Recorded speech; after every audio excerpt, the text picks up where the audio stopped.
The conflict between Israel and Iran continues to escalate. Oil prices are surging. It could lead to pain here at the Bowser when you go to fill up your car. But there's concerns Iran could close the Strait of Hormuz, a narrow waterway that guards the entrance to the Persian Gulf, in which Iran has significant control, and a quarter of the world's oil passes through every single day. Joining me now is Chief Investment Officer at the Motley, Scott Phillips. It's good to see you, Scott. Warren Patterson, ING's Head of Commodity Strategy, says if Iran closes the Strait of Hormuz, we could see oil shoot up to $120 a barrel. Is that the nightmare scenario for the global economy?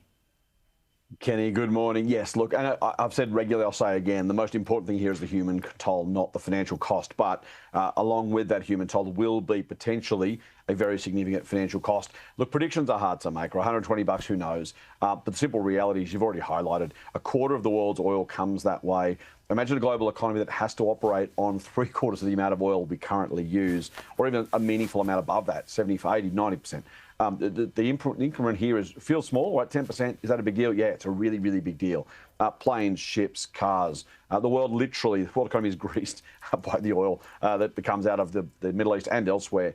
And if you have a meaningful reduction, the simple supply-demand response means in the short term, you end up with shortages. In the medium term, assuming that strait remains closed or restricted meaningfully, then you do have other alternatives. There will be other sources found and used. They will be much higher cost sources, and that's why we'll see the price go up. It'll impact the oil price, impacts the world economy, of course, impact everybody's car, grocery shop. Everything that uses oil to get a product to you or you get to the product is going to be more expensive. Now, the issue here is obviously the economic growth story. It is also the inflation story. We've just managed, only in the last couple of months, to get inflation down to where we want it to be. This is not necessarily the spark that sets off another inflationary round, but it's not going to help at all. And if we do see it meaningfully rise, remember the ABS and the RBA talk about underlying inflation. That is the more important one. But what oil does is go back into every other product, every other service. And so while it maybe not be counted directly on the headline inflation rate, it'll certainly go back into the provision of most other goods and services.